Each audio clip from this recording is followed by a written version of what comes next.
Fil-programm elettorali tiegħu għall-aħħar elezzjoni ġenerali l-Partit Nazzjonalista għamel sensiela ta' wedijiet maħsuba biex fi kliemu jħallu iktar flus fil-bwiet tan-nies. Weda numru 11 kienet tgħid li jittaxxa fuq il-liċenzji tat-televiżjoni kien għadda żmienha u għalhekk kienet ser titneħħa.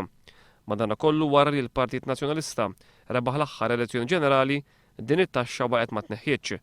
Tant li bejn l-2008 u l-2011 il-Gvern se jkun daħħal 14 miljun euro minn din it-taxxa.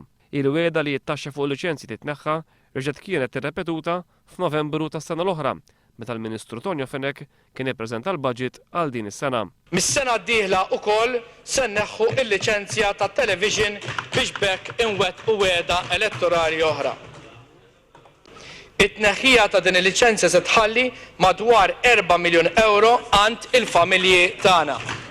Minkejja din il-weda iżda matul din is-sena l-Gvern qed jippjana li jdaħħal 2 miljun euro u nofs oħra mit-taxxa fuq il-liċenzji tat-televiżjoni. Dan ifisser li matul din il-leġislatura l-Gvern se jkun daħħal iktar minn 16 miljun euro minn taxxa illa qabel l-aħħar elezzjoni ġenerali il-Prim Ministru Lorenz Gonzi kien qal li żmien għadda.